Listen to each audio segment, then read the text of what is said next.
오스트레일리아와 뉴기니의 환경적 차이. 이와 같은 논리를 점검하기 위한 첫 단계로 우선 각 인종의 기원부터 검토해보자. 오스트레일리아와 뉴기니에는 적어도 4만 년 전부터 사람이 살았고 그 당시 두 지역은 아직 그레이트 오스트레일리아로 합쳐져 있었다. 지도만 한번 살펴보아도 그 사람들은 틀림없이 가장 가까운 대륙, 즉 동남아시아에서 출발하여 인도네시아 열도의 섬들을 차례차례 건너면서 이주해 왔으리라는 것을 짐작할 수 있다.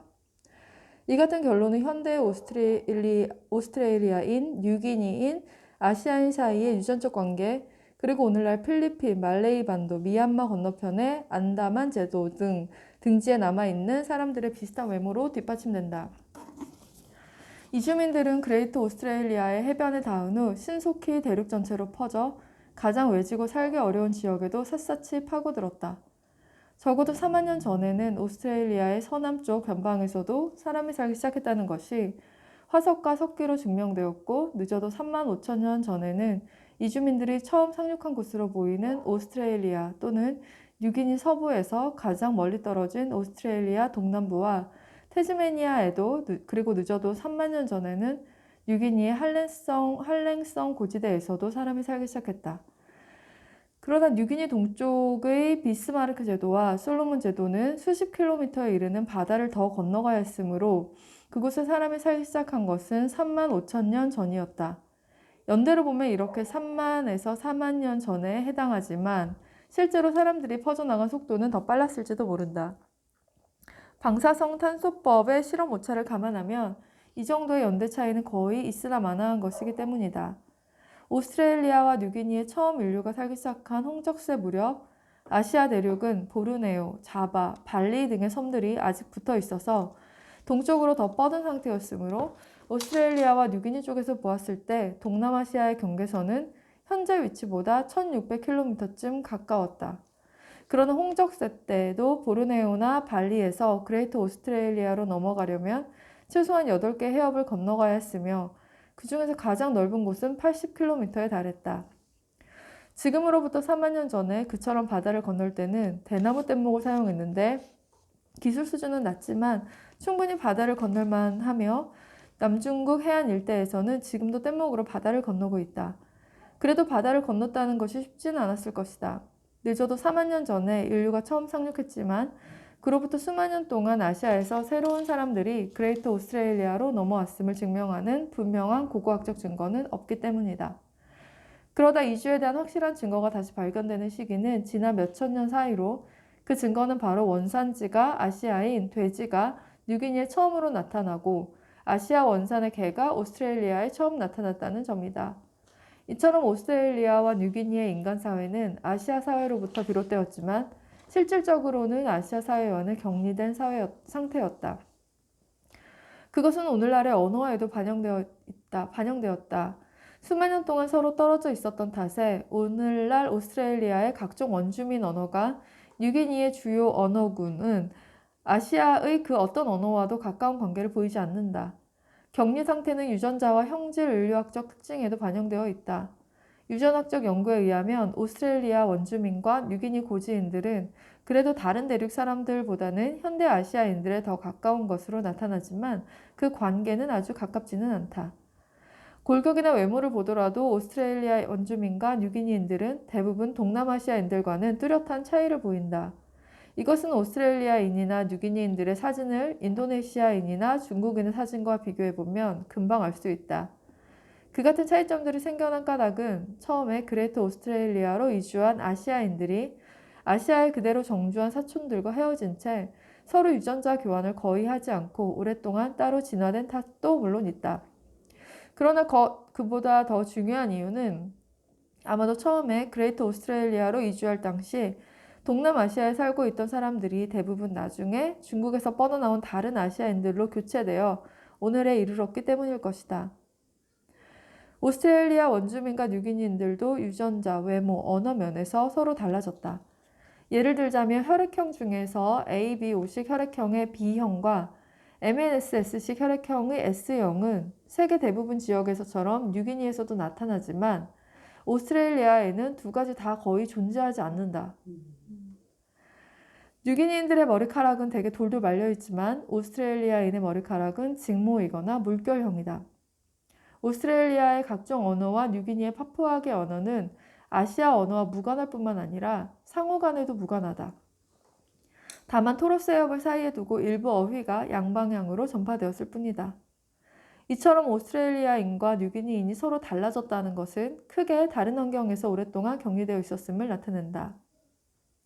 지금으로부터 약 1만 년 전 아라푸라 해가 오스트레일리아와 뉴기니를 갈라놓았고 그때부터 두 지역 사이에 유전자 교환이 이루어진 것은 토로스 해협의 여러 섬을 경유하는 미약한 접촉을 통해서였다. 그래야 두 지역의 사람들은 각자 자기 환경에 적응하게 되었다. 뉴기니 남부 해안의 사바나와 망그로브 숲은 오스트레일리아 북부와 매우 유사하지만 그 밖의 생식지들은 거의 모든 면에서 두 지역이 서로 판이하게 다르다. 몇 가지 차이점을 살펴보자.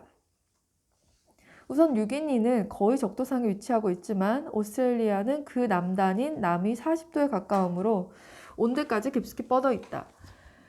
뉴기니는 산이 많고 지형이 험하여 해발 5,000km에 이르고 가장 높은 몇 개의 봉우리에는 빙하까지 덮여있는 반면 오스트레일리아는 대체로 낮고 평평하다. 뉴기니는 지구상에서 가장 다습한 곳 중에 하나이고 오스트레일리아는 가장 건조한 곳의 하나이다. 뉴기니의 대부분 지역은 연평균 강우량 2,500mm 이상이며 고지대는 5,000mm가 넘는 곳도 많지만 오스트레일리아의 대부분 지역은 500mm도 채 되지 않는다. 뉴기니의 적도 기후는 계절별, 연도별 변화가 미미하지만 오스트레일리아의 기후는 계절에 따른 변화가 심하며 다른 어떤 대륙과 비교해도 연도별 편차가 훨씬 크다. 결과적으로 뉴기니에는 영구적인 큰 강이 없지만 오스트레일리아의 경우에는 영구적인 강이면서도 동부를 제외한 지역에서는 흐르지 못하는 강이 대부분이다. 흐르지 못하는 강이 대부분이다. 그 위에 영구적인 큰 강이 많지. 네. 결과적으로 뉴기니에는 영구적인 큰 강이 많지만 오스트레일리아의 경우에는 영구적인 강이면서도 동부를 제외한 지역에서는 흐르지 못하는 강이 대부분이다. 심지어는 오스트레일리아에서 가장 큰 강조차도 가뭄이 들면 몇 달씩 흐름이 끊어지기 일쑤다. 뉴기니의 육지 면적 대부분은 빽빽한 강우림으로 덮여 있지만 오스트레일리아의 대부분 지역은 사막이거나 나무가 뜸하고 건조한 산림지대가 고작이다. 뉴기니의 화산활동, 진퇴를 거듭하며 고지대를 침식하는 빙하, 엄청난 양의 모래를 저지대로 운반하는 산간수 등으로 인해 생긴 지 얼마 안 되는 비옥한 토양으로 덮여 있다. 그와는 대조적으로 오스트레일리아의 토양은 모든 대륙을 통틀어 단연코 가장 오래되고 가장 척박하며 영양소가 가장 부족한 토양이다. 오스트레일리아에는 화산활동이 거의 없고 높은 산이나 빙하도 없기 때문에 뉴기니의 면적은 오스트레일리아의 10분의 1에 불과하지만 포유류와 조류의 종류는 오스트레일리아와 거의 맞먹는다. 그 까닭은 뉴기니가 적도 근처에 위치하고 있으며 강우량도 훨씬 많고 고도 차이도 훨씬 심하며 토양도 더 비옥하기 때문이다. 이 같은 여러 환경적 차이로 인해 두 지역의 문화사도 서로 판이하게 달라졌다. 이제부터 그 내용을 살펴보기로 하자. 독립적으로 식물의 작물화가 시작된 고지대 뉴기니. 그레이터 오스트레일리아에서 가장 일찍 그리고 가장 집약적으로 식량이 생산되었고 인구 밀도 역시 가장 높았던 곳은 바로 뉴기니 고지대, 특히 해발 1200에서 2700m에 해당하는 계곡들이었다. 고고학적 발굴을 통하여 밝혀진 바에 따르면 최고 9000년 전부터 복잡한 배수시설이 만들어지기 시작했고 늦어도 약 6000년 전에는 더욱 보강되었다. 다소 건조한 지역에서는 토양의 수분을 보존하기 위한 계단식 경작지도 함께 발굴되었다. 당시의 배수시설도 오늘날 고지대의 습지를 밭으로 만들기 위해 물을 빼려고 할 때 흔히 사용하는 시설과 비슷했다. 꽃가루 분석에 의하면 지금으로부터 5천년여 전에 고지대의 여러 계곡에서 많은 숲이 없어졌음을 알 수 있다. 이것은 농업을 위해 숲을 개간했다는 증거다. 오늘날 고지대에서 생산되고 있는 주요 작물은 비교적 최근에 도입된 고구마와 타우로토란, 바나나, 참마, 사탕수수, 각종 식용 풀줄기, 그리고 몇 가지 잎줄기 채소 등이다. 타우로토란, 바나나, 참마는 원산지가 동남아시아이며 그곳에서 작물화된 것이 확실하므로 종전에는 뉴기니 고지대의 농작물 중에서 고구마를 제외한 나머지는 모두 아시아에서 건너왔을 것이라고 생각했다. 그러나 사탕수수, 잎줄기 채소, 식용풀줄기 등의 야생 조상은 뉴기니의 토종식물이었다는 것. 뉴기니에서 재배되는 바나나 종류의 야생 조상도 원산지가 아시아가 아니라 뉴기니라는 것. 그리고 타르토란과 일부 참마 종류는 아시아뿐만 아니라 뉴기니에도 자생하고 있음이 밝혀졌다. 만약 뉴기니의 농업이 정말 아시아에서 비롯되었다면 고지대 농작물 중에는 아시아로부터 도입된 것이 확실한 작물도 덜어 있어야 마땅할 텐데 그런 작물은 하나도 없다. 이 같은 이유 때문에 지금은 뉴기니의 고지대에서 뉴기니의 야생 식물종을 작물화하여 토착적으로 농업을 시작했다는 것이 일반적인 견해이다. 이처럼 뉴기니는 비옥한 초승달 지대와 중국을 비롯한 세계의 몇몇 지역과 더불어 식물의 작물화가 독립적으로 시작된 중심지였다. 고고학적 유적에서는 6,000년 전의 고지대에서 실제로 재배되었던 농작물의 잔해가 발견된 바 없다. 그러나 그것은 놀라운 일도 아니다. 오늘날 고지대의 주요 작물은 특별한 조건이 따르지 않는 한 고고학적으로 식별이 가능한 잔해가 남지 않는 식물들이기 때문이다. 그러므로 그중 일부 농작물은 고지대 농업의 창시 작물이기도 했다고 생각된다. 특히 고대의 배수시설은 오늘날 타르토란을 재배하는 데 이용되는 배수시설과 매우 비슷했다. 뉴기니 고지대의 식량 생산에서 외부로부터 들어온 것이 확실한 세 가지는 최초의 유럽인 탐험가가 목격했던 것처럼 닭, 돼지, 고구마다. 닭과 돼지는 동남아시아에서 가축화되었고 약 3,600년 전에 뉴기니를 비롯한 태평양 일대 대부분의 섬에 도입되었다. 그 장본인은 원래 남중국의 고향인 오스트로네시아인들로 이들에 대해서는 17장에서 자세히 살펴볼 것이다. 남아메리카 원산의 고구마가 뉴기니에 도착한 것은 불과 몇 세기 전이었다. 스페인인들이 필리핀인들에게 전해준 것이 먼저였다. 뉴기니에 퍼진 고구마는 또 곧 타르토란을 누르고 고지대의 주식이 되었다. 성장하는 데 걸리는 시간이 짧고 단위 면적당 수확량도 많을 뿐만 아니라 척박한 토양에도 잘 견디기 때문이었다.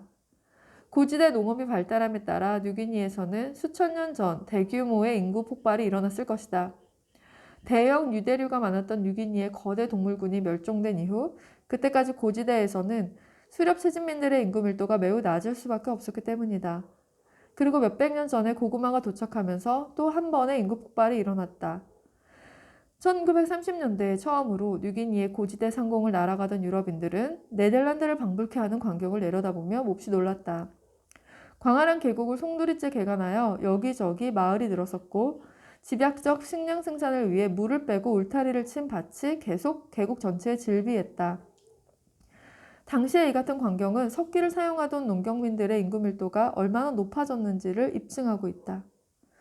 비교적 고도가 낮은 곳은 지형이 가파르고 늘 구름이 많으며 말라리아와 가뭄 등이 염려되므로 뉴기니의 고지대 농업은 주로 약 1200m 이상의 고도에서 이루어졌다. 그러므로 뉴기니의 고지대는 조밀한 농경 인구가 하늘 높이 솟아오르고 그 아래 펼쳐진 구름바다가 에워싸고 있는 하나의 섬이라고 말할 수 있다. 뉴기니 해안이나 강가에서 사는 저지대인들은 어류에 크게 의존하고 있는 촌락민들이고 해안과 강가시 좀 더 떨어진 건조 지역의 저지대인들은 인구 밀도가 낮고 주로 바나나와 참마를 재배하는 화전 농업을 한다. 그들은 또한 수렵 및 채집으로 보완해가면서 연명하고 있다. 그와는 대조적으로 뉴기니 저지대의 늪지대에 사는 사람들은 야생 사고야자 줄기 속에서 나오는 전분에 의존하여 살아간다. 사고야자는 생산성이 매우 높아 1시간 동안 일해서 얻을 수 있는 열량이 농경의 3배에 달한다. 그러므로 뉴기니의 늪지대는 농경 생활이 수렵 채집 생활과 경쟁할 수 없는 환경일 때 사람들은 계속 수렵 채집민으로 남아있다는 것을 잘 보여주는 분명한 사례다. 저지대 늪지에서 사고야자를 먹으며 살아가는 사람들은 유랑형 수렵 채집민의 무리 조직도 엿보게 해준다. 전에는 모든 뉴기니인들이 무리 사회 속에 있었을 것이다. 그러나 13장과 14장에서 살펴보았던 여러 가지 이유로 농경민과 어민들은 더 복잡한 기술과 사회와 정치 조직을 발전시켰다.